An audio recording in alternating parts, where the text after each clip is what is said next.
Hello everyone, welcome to Chat Club. I'm your host Alan Hilchey. There's only one rule in Chat Club, and that is everybody talks about Chat Club. Welcome to episode 15 in Chat Club.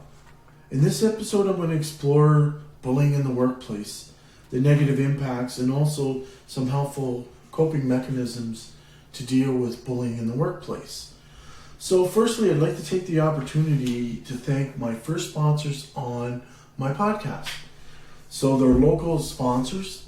I want to thank River City Fitness Club along with Eastern Tile and Carpet and joining Chat Club in breaking the silence and stigma on mental health. Thank you very much for your sponsors this week. So when we get into bullying, we first have to understand the definition of bullying. In the Canadian Centre of Occupational Health and Safety, there's a pretty good definition that the Government of Canada has released on their website. So what is workplace bullying? Bullying is usually seen as acts or verbal comments that can mentally hurt or isolate a person in the workplace. Sometimes bullying can involve negative physical contact as well. Bullying usually involves repeated incidents or a pattern of behavior that is intended to intimidate, offend, degrade, or humiliate a particular person or a group of people. It has also been described as an assertion of power through aggression. So that's kind of the definition from the Canadian website here. So, is bullying a workplace issue? Absolutely. Yes, undeniably. And also, Canadian Centre of Occupational Health also thinks so. So, definitely is an issue. So, it's a social issue. It impacts a lot of people. So, workplace bullying is harmful. You have targeted behavior that happens at work. It can be spiteful, offensive, mocking, intimidating. It forms a pattern, tends to be directed at one person or a group of people. So there's a lot of different things, and I understand there's many studies out there that have talked about bullying, and there's a lot of stats that I've seen anywhere from different things like 40 to 50%, but I'll get into that in a little bit. Now we want to identify bullying in the workplace. Bullying can be subtle. One helpful way to identify bullying is to consider how others might be viewing what's happening in the workplace.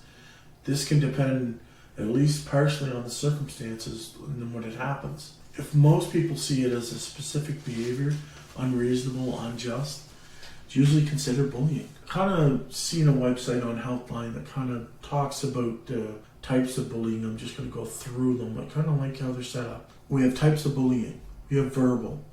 This can include mockery, humiliation, jokes, gossip, or other spoken abuse.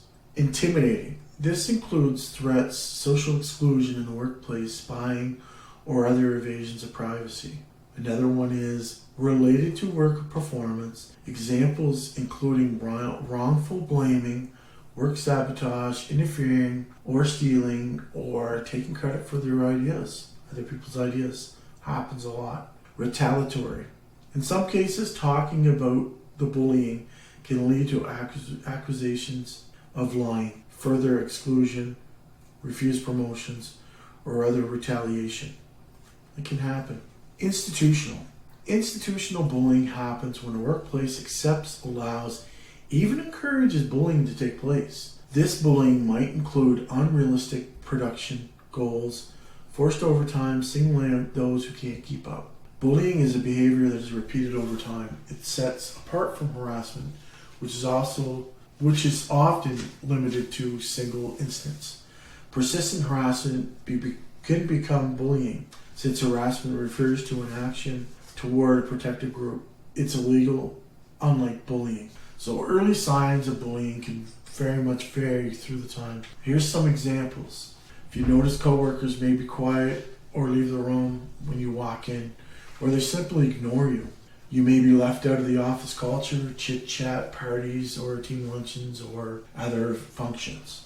Your supervisor or manager might be checking on you often, asking you to meet multiple times in a week without any clear reason. You may be asked to do new tasks or tasks outside your typical duties without training or even help, even if you request some help or training. It may seem like your work is frequently monitored to the point where you begin to doubt yourself or have difficulty with your regular tasks. You become overwhelmed with everything. You may be asked to do a difficult or seemingly pointless task to be ridiculed or criticized when you cannot get them done.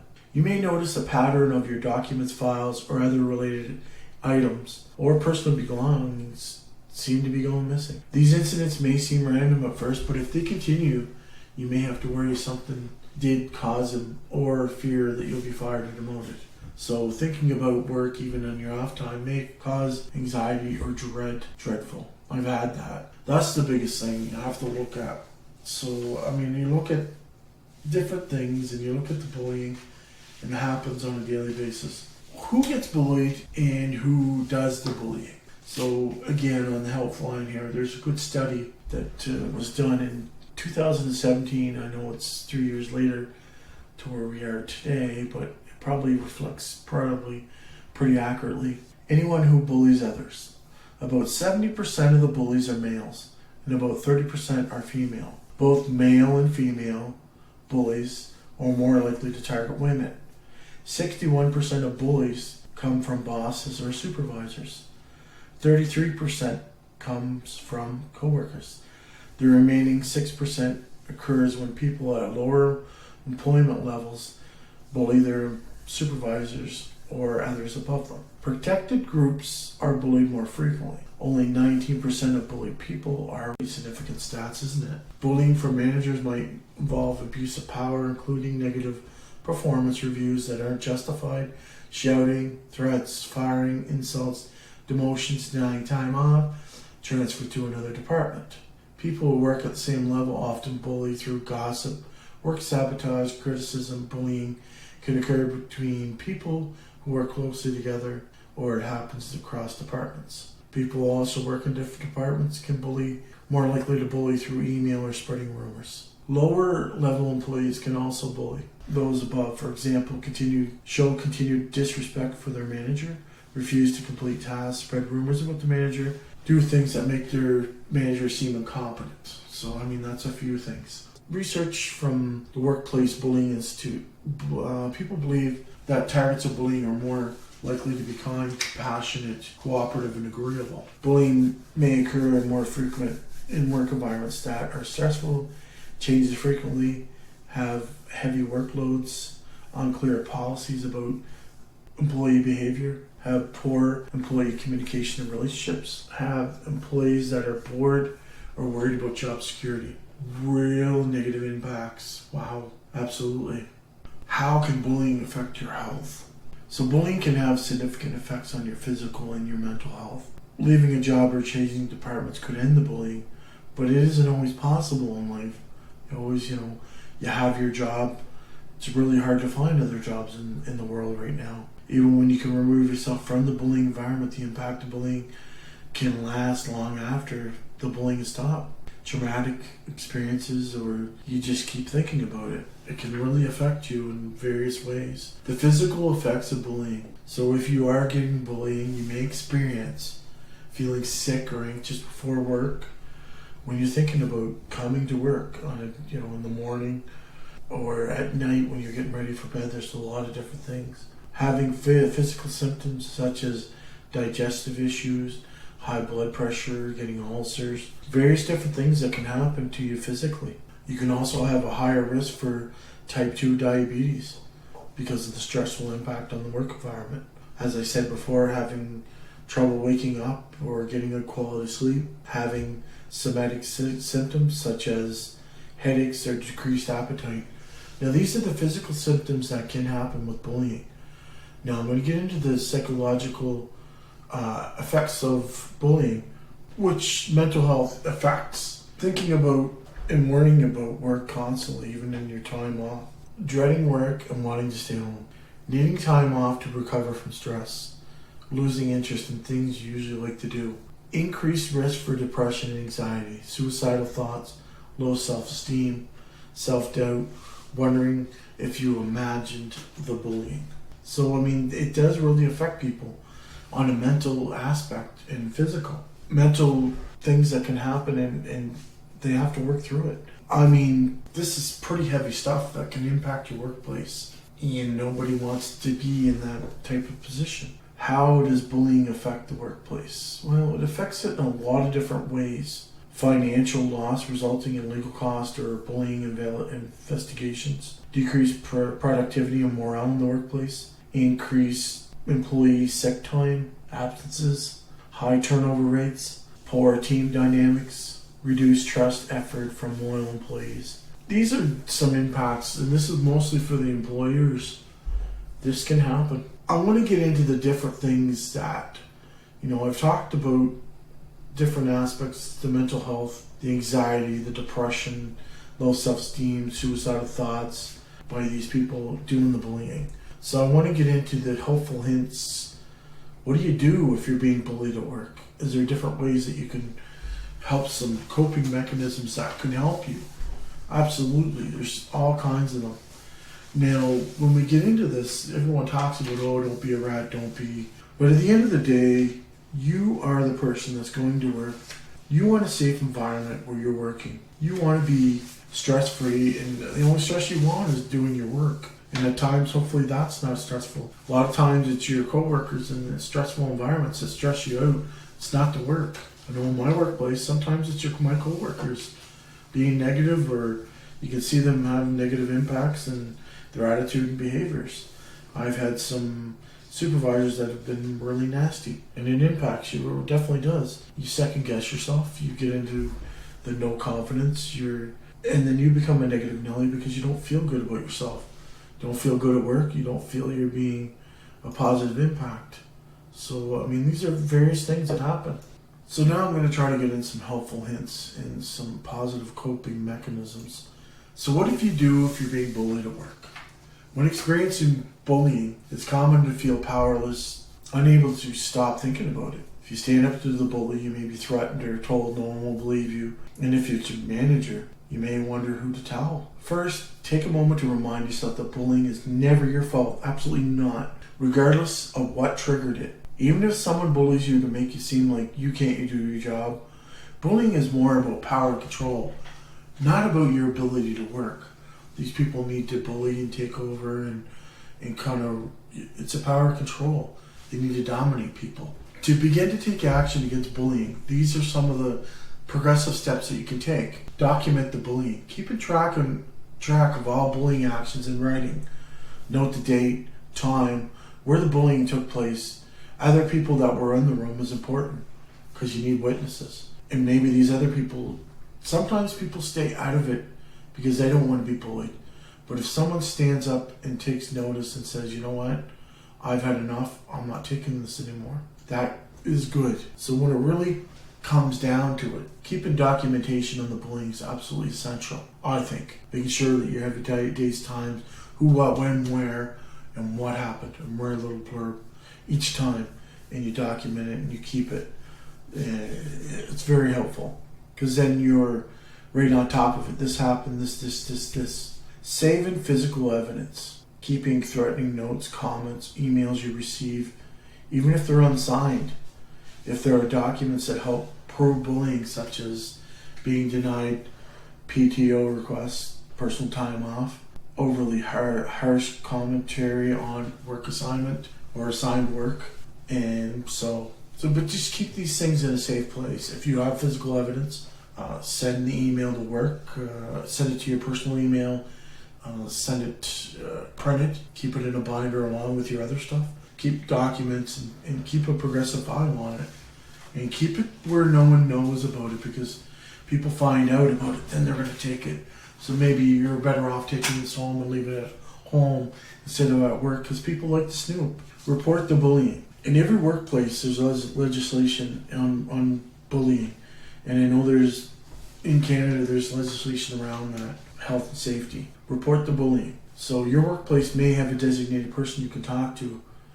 If you don't feel safe talking to your direct supervisor, your human resources is a good place to start. It is also possible to talk about the bullying with someone higher up if your supervisor is unhelpful or is doing the bullying. So you can always try to elevate. There's always a chain of command. You can always do it. I know it's hard and it's stressful, but you may not be the only one being bullied. And sometimes it takes one person to make a change. And if you can do that, that's great. I've seen some people at my workplace do this and take one person and then the other person backs up. And then a bunch of people come out and say, yeah, I was being bullied or harassed by this person. And it does happen. So another one is confront the bullying. If you know who's bullying you, bring a trusted witness, such as a coworker or supervisor, and ask them to stop. If you feel comfortable also doing so, be calm, direct, and polite. So you have to make sure that you don't want to seem like you're being the one, because sometimes the bullies play the poor epitome, oh my gosh, they were bullying me. They try to turn it around. So be careful of that. Make sure that you're calm, keep your emotions in check. Try to maybe, if you're going to do this, take a 24-hour and try to make a plan and try to really think about what you're going to say and try to do it in a polite manner, in a professional manner. Use your professionalism. Absolutely. This person that you're dealing with is obviously not professional, but if you can deal with them and talk to them at a professional level, I'm sure that hopefully will be helpful. Review your work policies. Your employee handbook may have outlined steps of action policies against the bullying. Also consider reviewing the state or even federal policies about what type of bullying you experience. So what I was talking about, the Health and Safety Acts, research the federal acts and local acts, state acts, whatever's in your province, state, country. Just make sure that you review your policies and know them and even print them off when you go to certain places. That can be a part of your documentation along with your stuff. So if it's getting really serious, you can also consider legal guidance. Seek a lawyer. Consider talking to a lawyer depending on the circumstances of the bullying. Sometimes legal action may not always be possible, but if the lawyer can offer specific advice, at least you know what your rights are and what you should be doing and what you shouldn't be doing, and they'll outline it for you. And lawyers are pretty good at this. That's their job. They know the law. So make sure that even if you have a friend that's a lawyer or someone that's in human resources, talk to them about it. And usually, a high percentage of the time, human resource people do know the policies, and sometimes the bully has been an offender before. So reach out to others. Coworkers may be able to offer support. Sometimes talking to your loved ones about bullying can also help give you a different perspective, a different third-party views. You can also talk to a therapist to help get through this sort of stuff, and they can provide professional support and explore ways to cope with the effects of bullying while you take other actions. And if you're a union member, make sure that you have a union representative to also get some guidance and also support on how to deal with bullying.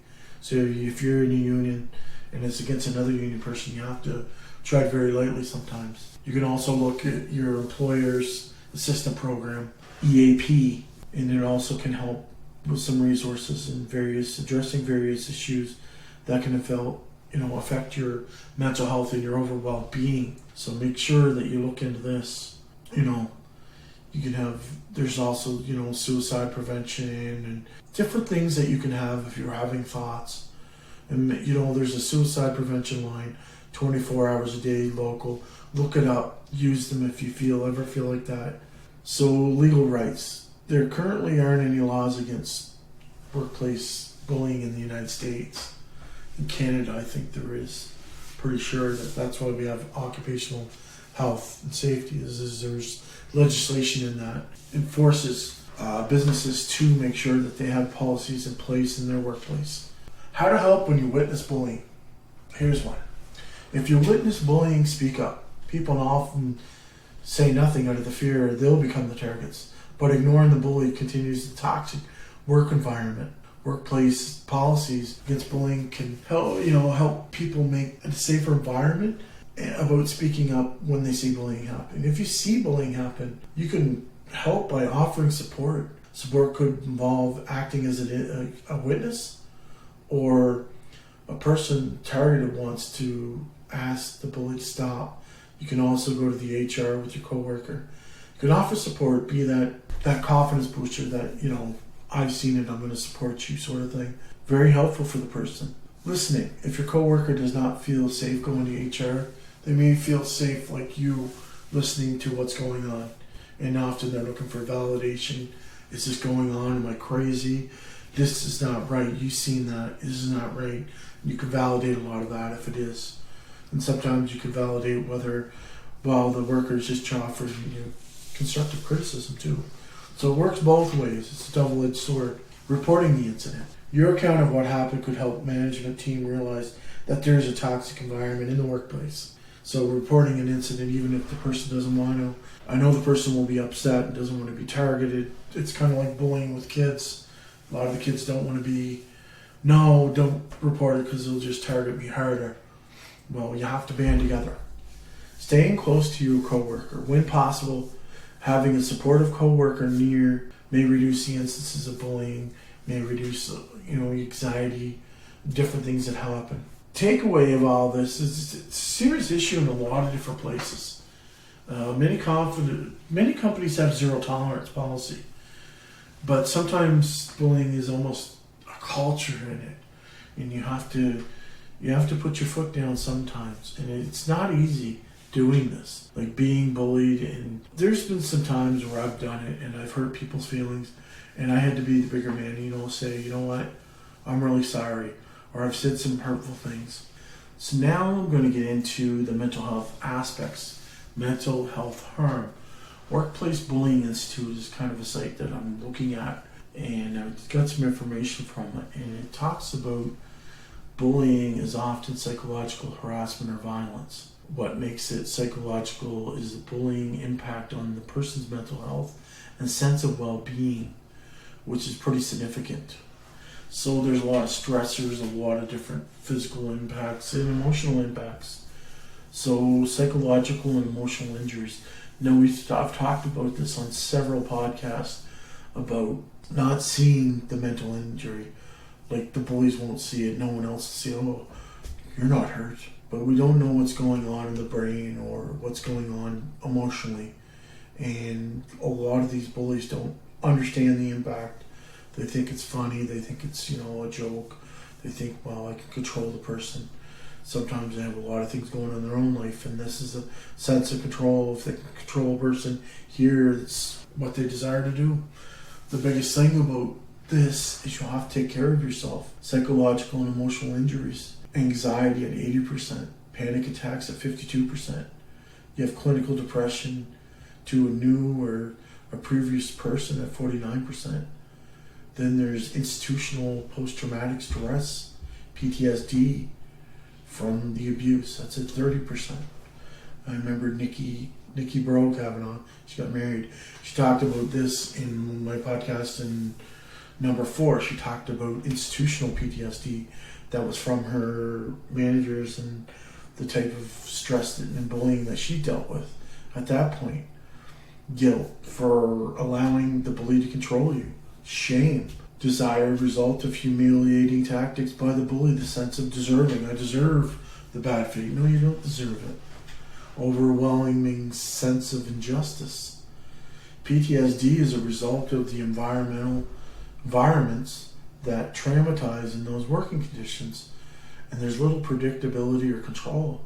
This can create an immense, overwhelming threat to the person, often resulting in destruction of his or her own sense of security. Basically, PTSD is known as a war wound.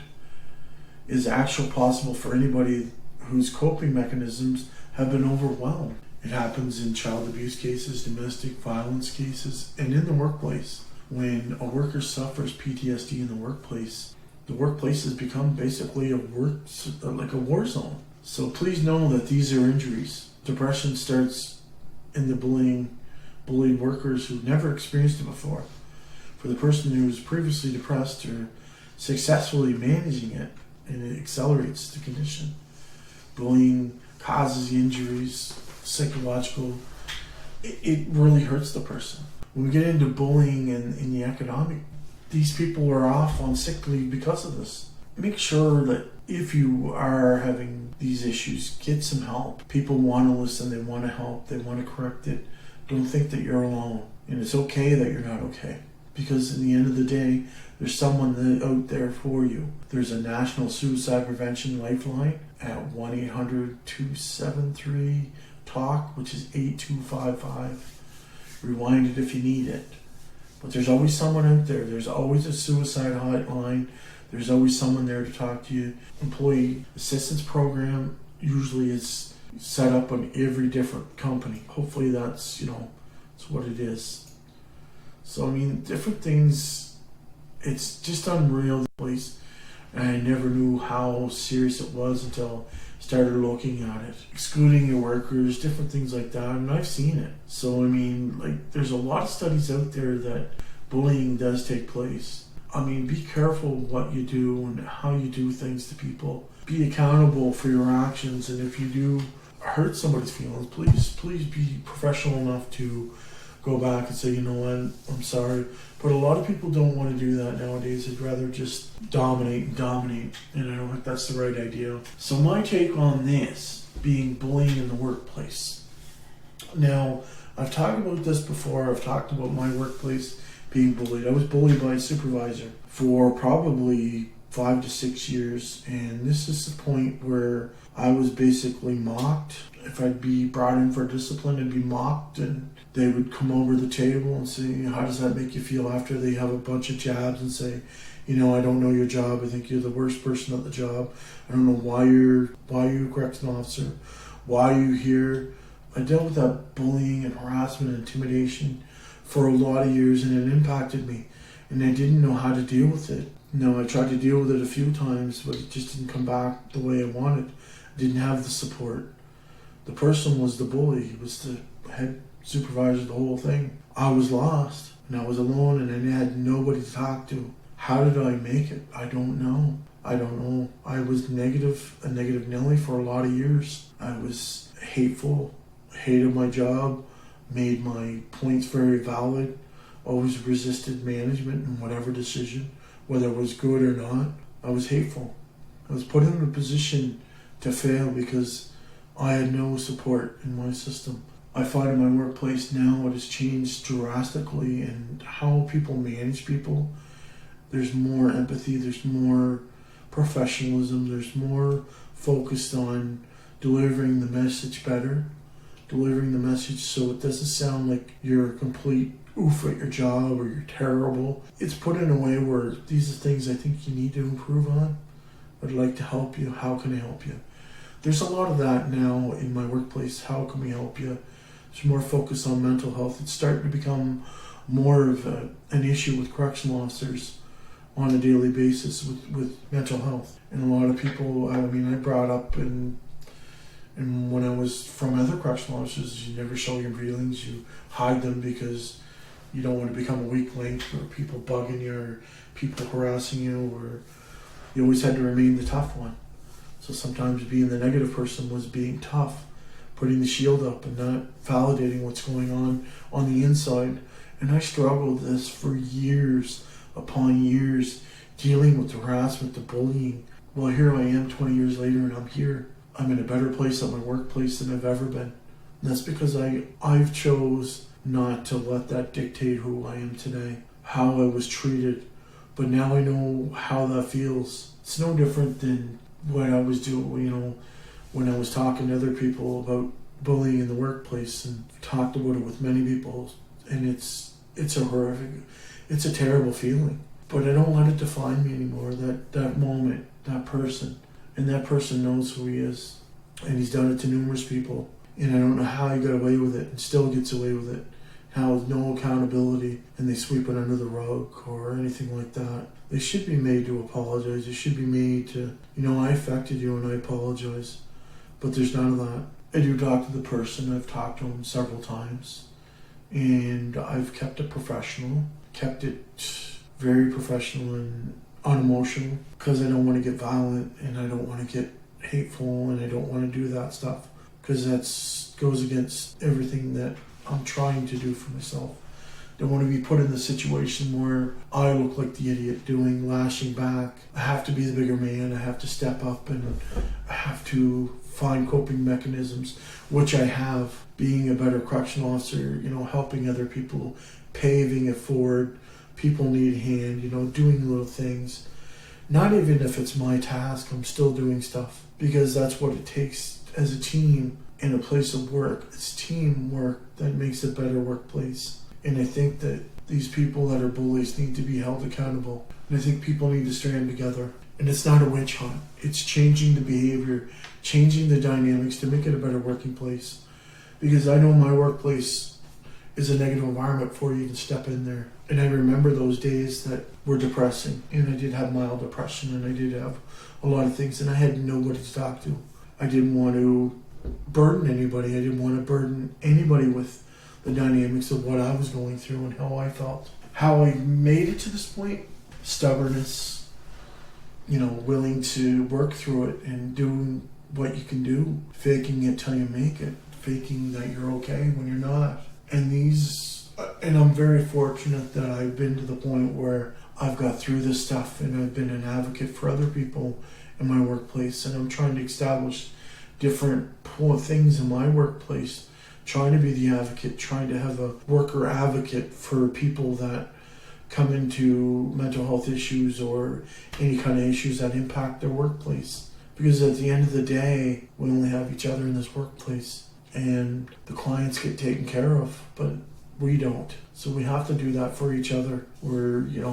That's the type of mentality I think that we should take. Not have that poison work environment and find ways to come out of it and be the solution, don't be the problem. Find the solution, be the solution, be the positive outlook. Don't always look at the negative points, look at the positive things that come out of it. When you have debriefings and critical incidents or anything that happens, try to take the positive and take it as a learning experience.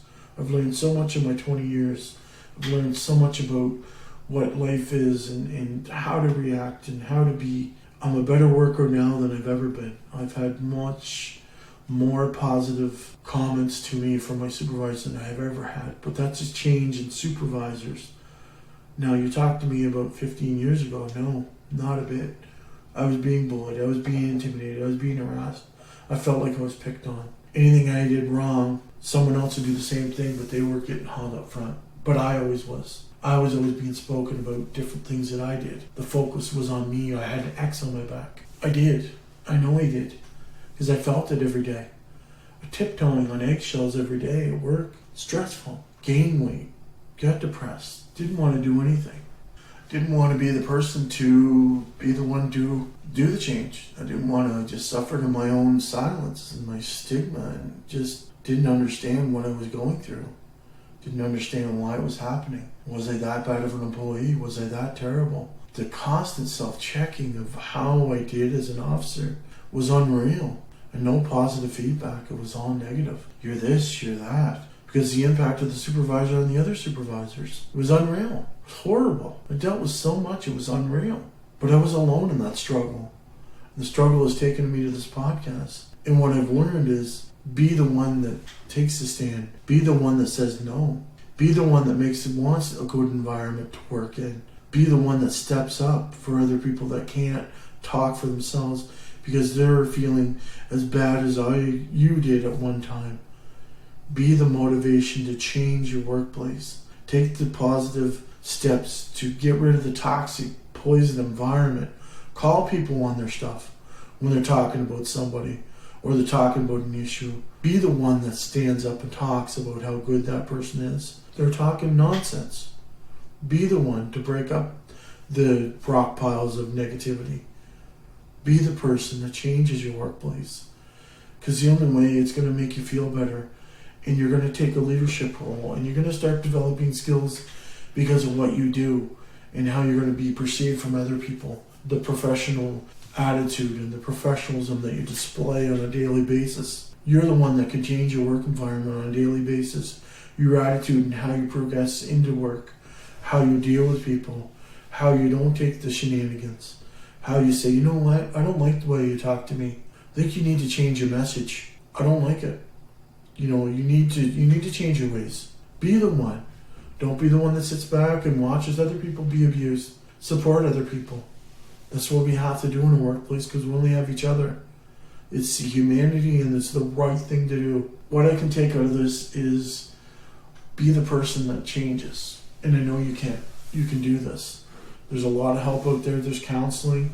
If you're going through this stuff, life coaches are absolutely awesome. I know it costs money, but it's good to have that third party to bring out your great things and your things that you can do and what you're good at.